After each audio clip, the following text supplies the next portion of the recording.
नमस्कार दोस्तों, बाजार हाट न्यूज़ चैनल के एक नए एपिसोड में आप लोगों का बहुत बहुत स्वागत है। दोस्तों, तारीख है 26 नवंबर 2020 और लाइव मार्केट है। टाइम हो रहा है 2:15 और 13 सेकंड।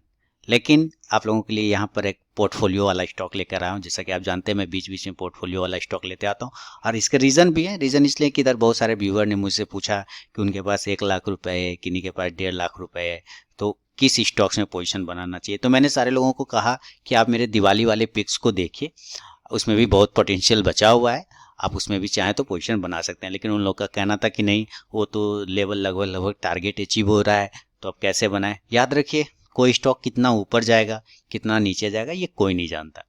तो खैर कोई बात नहीं, मैंने पोटेंशियल की बात की थी कि पोटेंशियल अभी भी है। लेकिन अगर नहीं चाहते तो मैं फिर से एक नया वीडियो लेकर आऊँ, नया पोर्टफोलियो स्टॉक लाएं। लेकिन याद रखिए, मैं यहाँ पे आपको कोई भी बोल नहीं रहा हूँ कि आपको बनाना ही बनाना है। आपको पैसा लगाना है नहीं लगाना, ये आपका अपना निर्णय होगा, मेरा कोई भी निर्णय नहीं। मैं सिर्फ स्टॉक्स बता सकता हूँ, मैं अपना चॉइस बता सकता हूँ। बाकी डिसीजन लेना आपका है, पैसा आपका है, निर्णय आपका होगा। तो उस पर होने वाला लाभ भी आपका है और नुकसान भी आपका है। तो इसको सोच समझ के ही डिसीजन लें इस पर। मैं वीडियो आगे बढ़ाने से पहले बता दूं कि पहले भी मैंने 2-3 महीना पहले एक वीडियो बनाया था जिसमें 2-3 स्टॉक्स या 4 स्टॉक बताए थे, जिसमें ग्रासिम था, है ना, सेंचुरी टेक्सटाइल था, अल्ट्राटेक सीमेंट था। वो पोर्टफोलियो मैंने दिया था। आप चाहें तो मेरे इस चैनल पर जाके चेक कर सकते हैं, आपको मिल जाएगा। काफ़ी अच्छा रिटर्न दिया, जिसमें ग्रासिम तो आज भी तूफानी रफ्तार से ऊपर की तरफ चला जा रहा है। साथ ही सेंचुरी टेक्सटाइल भी, अल्ट्राटेक सीमेंट, सारे स्टॉक। तो उसी तर्ज पे मैं एक फिर से पोर्टफोलियो लेकर आया हूँ। फीडबैक ज़रूर दीजिएगा और इसके बारे में जो भी आपका सुझाव हो मुझे ज़रूर बताएंगे। तो 1 लाख रुपए का ये पोर्टफोलियो होगा। जिनके पास भी 1 लाख रुपए है, 1.5 लाख रुपए, उनके हिसाब से ये मैंने पोर्टफोलियो बनाया। 5 स्टॉक का सिलेक्शन है और वो सारे स्टॉक दिग्गज हैं अपने अपने फील्ड में। सारे स्टॉक अभी आपने स्किप कर लिया होगा, अब सारे स्टॉक दिग्गज हैं, मैं बता दूं इसके बारे में। तो सबसे पहला स्टॉक जो है इस पोर्टफोलियो में, सबसे खासियत ये है कि मैं आपको बताऊंगा ये कि इसमें कितना पैसा लगाना चाहिए, कितना क्वांटिटी लेना चाहिए। तो सबसे पहला स्टॉक, आपको पता है कि रिलायंस के बगैर कोई भी पोर्टफोलियो कंप्लीट नहीं होता है। अगर आप लॉन्ग टर्म इन्वेस्टर हैं तो रिलायंस को अपने झोली में तो रखना ही पड़ता है। अब ये रिलायंस का चार्ट, ये आज का प्राइस है, यहाँ जो आप रेड कलर में देख रहे हैं ये अभी का प्राइस है, ठीक है। ये अभी का प्राइस है 1939 रुपये। मैं मान के चलता हूँ कि 1940 है, 1950 है, ये मैं मान के चलता हूँ। तो ये रिलायंस का पहला स्टॉक है। तो रिलायंस में मैंने जो 1 लाख रुपए में से रखा है कि 1 लाख रुपए में मुझे कितने क्वांटिटी लेने चाहिए रिलायंस में, तो इसके लिए मैंने 10 क्वांटिटी डिसाइड किया है कि रिलायंस में, मैं यहाँ पे लिखता हूँ फिर आपको पता भी चल जाएगा कि रिलायंस में मुझे 10 क्वांटिटी लेना है। यहाँ पे लिखना चाहूँगा, स्टॉक्स का नाम है रिलायंस, स्टॉक्स हो गया रिलायंस, मैं लिखता जाता हूँ ताकि आपको आसान हो जाए। स्टॉक्स है रिलायंस और इसमें जो क्वांटिटी होगा दोस्तों, क्वांटिटी सिर्फ 10 होगा, उससे ज़्यादा नहीं। तो इन्वेस्टमेंट अमाउंट जो होगा, इन्वेस्टमेंट मैं शॉर्ट में लिखता हूँ INV अमाउंट, यानी कि इन्वेस्टमेंट अमाउंट। तो इसमें जो इन्वेस्टमेंट अमाउंट है, मैं लमसम फिगर लेके चल रहा हूँ कि आज का करेंट प्राइस के हिसाब से 1940 है, मैं मान के चलता हूँ 1950 है, और 10 क्वांटिटी आपने लिया है इंटू 10, तो आपका इन्वेस्टमेंट अमाउंट होगा 19,500 रुपये। इतना आपने इन्वेस्ट किया अपने 1 लाख रुपए से, ये मैं मान के चल रहा हूँ कि ये इन्वेस्टमेंट अमाउंट होगा। तो ये रिलायंस में 1 लाख रुपए में 10 क्वांटिटी आपको लेना है। अभी का करेंट प्राइस चल रहा है 1950, जिसमें इन्वेस्टमेंट होगा 19,500 का इन्वेस्टमेंट हो जाएगा। इसके अप साइड के मूवमेंट देखें तो मैं अप साइड का मूवमेंट लगभग 2,200-2,400 के तक लगभग मूवमेंट में देख पा रहा हूँ। ये मेरा अपना चार्ट देख के एनालिसिस है कि रिलायंस के अपसाइड के मूवमेंट 2200 से लेकर 2400 तक के अपसाइड के मूवमेंट मिलने के चांस बन रहे हैं। तो फिलहाल ये रिलायंस का मैंने आपको क्वांटिटी बता दिया। याद रखिए, एक लॉन्ग टर्म इन्वेस्टमेंट वो होता है कि मार्केट के 5-10% गिरने के बाद, है ना, 5-10% मार्केट गिरा नहीं कि हाथ पांव फूल जाते हैं, ऐसे लोगों के लॉन्ग टर्म इन्वेस्टमेंट नहीं हो सकता है दोस्तों। लोग सोच तो लेते हैं कि मुझे 20 साल के लिए रखना है, जैसे ही मार्केट 20 दिन में 10% करेक्ट करता है तो तुरंत हो जाता है कि मैं एग्जिट कर जाऊं, मैं ये हो जाऊं, मैं वो हो जाऊं, लॉस में आ गया। भाई साहब, अगर लॉन्ग टर्म इन्वेस्टमेंट आप करना चाहते हैं तो मार्केट 5-10% 20% गिरेगा ही, उसको करेक्शन मानना पड़ेगा। और आपका अगर विश्वास है अपने उस स्टॉक्स पे, अपनी रिसर्च सही है, तो आप यकीन रखिए मार्केट फिर से आपको उस लेवल पे दिखाएगा। लेकिन आपका तुरंत ये 10% 20% गिरने पर हाथ पांव फूलने वाली स्थिति बिल्कुल नहीं हुई। उन्हीं लोगों के लिए आप यकीन जानिए जिन्होंने 8,000 तक मार्केट गिर गया था, 7,500 तक, जिन लोगों ने पेशेंस के साथ वेट किया होगा या वहां पे इन्वेस्ट किया होगा, आज वो फसल काट रहे होंगे, लहलहाती हुई फसल, पैसों की फसल अभी वो काट रहे होंगे, नहीं काट रहे होंगे ना। तो आपको ये देखना पड़ेगा कि आप में कितना पेशेंस है अपने उस स्टॉक के साथ, रिसर्च एनालिसिस कितना है। तो मैंने सबसे पहला स्टॉक रिलायंस को सेलेक्ट किया। और आपको पता है रिलायंस इस स्टॉक मार्केट का दिग्गज है, अपने सेक्टर का लीडर है, अकेला दम रखता है मार्केट को ऊपर या नीचे ले जाने का। तो 10 स्टॉक ही रखे हैं, 1 लाख में से सिर्फ 10 स्टॉक इन्वेस्टमेंट करना है, 1950 के हिसाब से 19,500 का। अब जो रेस्ट अमाउंट बचेगा उसमें सेकेंड स्टॉक में HDFC बैंक को मैंने सेलेक्ट किया है। अब ये HDFC बैंक का सिलेक्शन का रीजन भी आप समझेंगे कि बैंकिंग सेक्टर में इससे बड़ा तो लीडर कोई नहीं है, इससे बड़ा हीरो कोई नहीं है बैंकिंग सेक्टर में। ये आप क्या सब मानते होंगे, मैं भी क्या, सारे मार्केट के बड़े बड़े कोट सूट वाले भी लोग मानते हैं। तो इससे बड़ा कोई बैंक नहीं है, इससे ज़्यादा बेहतर परफॉर्मेंस किसी का नहीं है। स्टॉक काफ़ी करेक्ट होकर अपने लेवल को ब्रेक करके अपसाइड में जा भी रहा है, तो स्टॉक्स में पोजीशन अभी भी अपसाइड का पोटेंशियल बचा हुआ है ऊपर की जाने की तरफ में, इसलिए मैंने बैंकिंग सेक्टर में HDFC बैंक को सेलेक्ट किया है। अब HDFC बैंक को कितना क्वांटिटी लेना, इस बात पे भी हम डिसाइड करेंगे। यहाँ पे देखेंगे कि हमारा स्टॉक्स का नाम हो गया HDFC बैंक। देखिए जब 1 लाख का बात होती है तो आपको ऐसे स्टॉक्स रखने चाहिए जो अपने सेक्टर में हीरो हों। हमेशा हीरो पे दाव लगाइए, विलन पे दाव लगाएंगे तो फिर मामला गड़बड़ा जाएगा। साइड हीरो पे नहीं, हीरो पे। HDFC बैंक स्टॉक्स का नाम। क्वांटिटी कितना रखना है हमें, मैं यहाँ पे लिखता हूँ। क्वांटिटी हमें इसमें रखने हैं, कितने क्वांटिटी लेके चलेंगे तो 10 क्वांटिटी, इसमें भी हम लोग 10 क्वांटिटी ही लेके चलेंगे। और करंट मार्केट प्राइस आप देख पा रहे हैं यहाँ पे 1414 रुपया चल रहा है, ये करंट है, आज का प्राइस है। आप चाहें तो मैं 1400, आप एक नंबर ले लेता हूँ राउंड नंबर 1400 रुपये का। 1400 रुपये को अगर मैं चाहता हूँ या 1420 का प्राइस रख लेता हूँ तो हमारा इन्वेस्टमेंट अमाउंट क्या होगा, इन्वेस्टमेंट अमाउंट हो जाएगा, इन्वेस्टमेंट अमाउंट मैं मान के चलता हूँ कि प्राइस 1420 का अभी चल रहा है, 2:20 के आसपास, 10 क्वांटिटी ही हमें लेना है, तो टोटल इन्वेस्टमेंट 14,200 रुपये का हमारा इन्वेस्ट यहाँ पे हो जाएगा। क्लियर। तो अब 1 लाख में से मैंने 2 स्टॉक्स पहले लिए, रिलायंस पहले लिया 10 क्वांटिटी और 10 क्वांटिटी लिया HDFC बैंक। HDFC बैंक भी आपको पता ही है क्यों लेने का रीज़न है, अपना सेक्टर का लीडर है और साथ ही बैंकिंग में सबसे आगे चलने वाला यही स्टॉक है।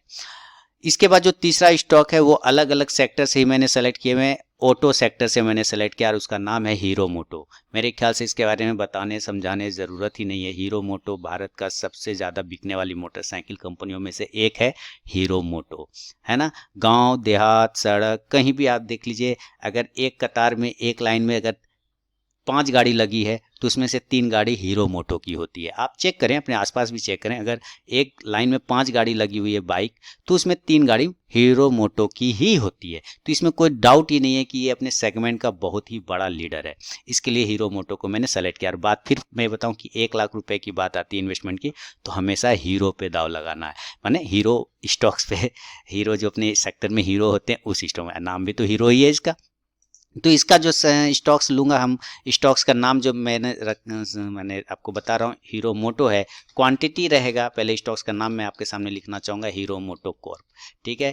क्वांटिटी जो लेंगे अब जो बचे हुए पैसे में से, तो क्वांटिटी हमारा हीरो मोटो कॉर्प में सिर्फ और सिर्फ 5 क्वांटिटी ही होगा। कितना होगा, क्वांटिटी 5। तो इन्वेस्टमेंट अमाउंट कितना हो जाएगा, इन्वेस्टमेंट अमाउंट हो जाएगा हमारा 15,000 रुपये। क्यों, क्योंकि करेंट मार्केट प्राइस 3,000 रुपये का है, तो 3,000 इंटू 5 क्वांटिटी इक्वल टू 15,000 रुपये आपने इसमें इन्वेस्ट किया। अब 1 लाख में से हमने 3 स्टॉक्स ले लिए। कौन कौन से स्टॉक्स लिए हैं, यहाँ पे HDFC बैंक, उसके रिलायंस, सबसे पहले रिलायंस, फिर HDFC, फिर हीरो मोटो, और चौथा आपके नीचे नज़र आ ही रहा था डॉक्टर रेड्डी को मैंने सेलेक्ट करके रखा है, ठीक है। चौथा स्टॉक कौन है, डॉक्टर रेड्डी। फार्मा सेक्टर में डॉक्टर रेड्डी काफ़ी करेक्ट हुआ, अभी अपसाइड 5500 का हाई लगाने के बाद फिर से वो नीचे आया, तो फिर नीचे आने के बाद जो है वो अब सही जगह पे एक बार फिर से अवेलेबल है। मैं फिर से बता दूं आपको एक बार से HDFC बैंक के बारे में, इसके मैंने टारगेट अभी आपको बताया। रिलायंस का टारगेट तो मैंने आपको बताया कि 2400 के आसपास का, 2200 2300 2400 हो सकता है। HDFC बैंक के लेवल भी 2000 के लेवल आपको दिखा सकता है आगे आने वाले लॉन्ग टर्म में। अगर आपने रखा है 6-7 महीना साल भर, तो आपको ज़रूर से ज़रूर आपको ये 2000 के लेवल के आसपास भी मिल सकता है HDFC बैंक। उसी हिसाब में अगर हीरो मोटो की बात करें, टारगेट की बात करें, तो अभी 3000 है, तो कम से कम ये आपको 3400 से लेके 3600 के लेवल, यानी 3400 से लेके 3600 और उसके बीच में भी वो 4000 का लेवल भी टेस्ट कर सकता है वापस से हीरो मोटो। ये उसके टारगेट होंगे। अब बात करता हूँ डॉक्टर रेड्डी, काफ़ी करेक्ट हुआ है, ऊपर से आया है 5500 के लेवल से नीचे है, बिल्कुल एक ट्रेंड लाइन को ब्रेक कर रहा है, तो यहाँ पे भी एक पोजीशन बनती है। और लॉन्ग टर्म इन्वेस्टमेंट है, तो 5 रुपये ऊपर मिले या 5 रुपये नीचे कोई फर्क नहीं पड़ता। तो अंतिम स्टॉक होगा टाटा स्टील। लेकिन सबसे पहले मैं डॉक्टर रेड्डी की बात बता दूं कि डॉक्टर रेड्डी में जो हमारा क्वांटिटी होगा वो कितना क्वांटिटी होगा। स्टॉक्स का नाम हो गया है डॉक्टर रेड्डी। स्टॉक्स कौन सा है? डॉक्टर रेड्डी। फार्मा सेक्टर, अलग अलग सेक्टर से लिया गया है स्टॉक्स, और क्वांटिटी इसमें हमने रखा है डॉक्टर रेड्डी में, वो क्वांटिटी होगा सिर्फ और सिर्फ 10 क्वांटिटी नहीं, सिर्फ 5 क्वांटिटी। मैंने सिर्फ 5 ही रखा है। हाँ बिल्कुल, मैंने अपने लिस्ट में 5 ही रखा है। क्वांटिटी 5 ही हम लोग लेंगे, और सिर्फ 5 क्वांटिटी के हिसाब से अभी का जो प्राइस है वो है 4846 रुपये करेंट प्राइस। तो इसके हिसाब से अगर इन्वेस्टमेंट अमाउंट देखा जाए, इन्वेस्टमेंट अमाउंट तो 4850 में राउंड नंबर मान लूँगा, और उसके हिसाब से 4850 इंटू 5, तो आपने इन्वेस्ट इसमें किया है 24,250 रुपये। आपने कितना इन्वेस्ट किया? 24,250। तो ये अब आपका 1 लाख में से ये चौथा स्टॉक रहा। पहला स्टॉक रहा रिलायंस 19,500 का इन्वेस्टमेंट, दूसरा स्टॉक HDFC बैंक 14,200 का इन्वेस्टमेंट, तीसरा स्टॉक है डॉक्टर रेड्डी हीरो मोटो। ये जो है हीरो मोटो में 15,000 का इन्वेस्टमेंट लिया, और अब जो है वो आपके सामने डॉक्टर रेड्डी है, उसमें 24,250 का। ये चौथा स्टॉक। पांचवा है टाटा स्टील मेटल सेक्टर का। मेटल सेक्टर देखिए काफ़ी अंडर प्रेशर रहा, पिछले 1.5-2 सालों से काफ़ी ज़्यादा गिरा हुआ रहा, काफ़ी ज़्यादा पिटाई हुई मेटल सेक्टर की। लेकिन अब मेटल सेक्टर में जान आया है वापस से, तो मुझे लग रहा है टाटा स्टील इसको लीड करेगा अपसाइड के लिए, तो मैंने टाटा स्टील को सेलेक्ट कर रखा है। तो पांचवा और अंतिम स्टॉक आपके लिए मेटल सेक्टर से है टाटा स्टील। तो स्टॉक्स का नाम यहाँ पे हो गया टाटा स्टील, स्टॉक्स हो गए टाटा स्टील, ये लिख दिया। क्वांटिटी टाटा स्टील का जो हम लोग लेके चलेंगे करेंट मार्केट प्राइस के हिसाब से, आज का जो प्राइस है टाटा स्टील का उसके हिसाब से मैंने 50 क्वांटिटी रखा है। और इन्वेस्टमेंट अमाउंट इसमें हो जाएगा, इन्वेस्टमेंट अमाउंट देखिए सारे चीज़ जोड़े हुए हिसाब पूरा पक्का है। इन्वेस्टमेंट हो जाएगा 27,500 रुपये का।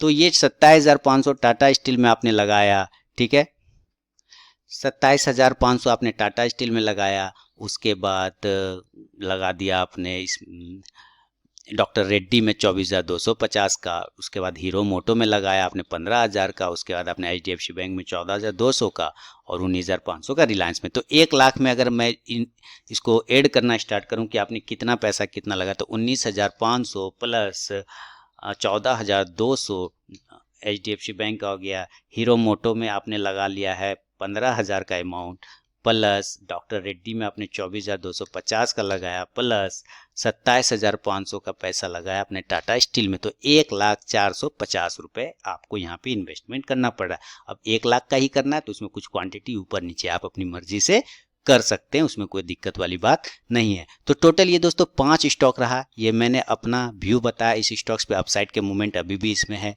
और अच्छा, टाटा स्टील के टारगेट की बात बता दूं कि टाटा स्टील का टारगेट मैंने नहीं बताया। टाटा स्टील का टारगेट कम से कम 750 रुपये का आगे आने वाले समय में 750 तक का दिखा सकता है। साथ ही डॉक्टर रेड्डी आपको 5500 के वापस अपने हाईएस्ट लेवल को टेस्ट करते हुए आप देख सकते हैं। तो ये सारे व्यू है मेरा 1 लाख के पोर्टफोलियो पे। अमाउंट सिलेक्शन, अमाउंट का अलग अलग डिवाइड करना, और साथ ही उसका क्वांटिटी बहुत ही हिसाब से मैंने रखा है। उम्मीद करता हूँ पसंद आएगा। जो लोग मार्केट की मूवमेंट को समझते हैं, रिस्क को समझते हैं, ये उनके लिए है।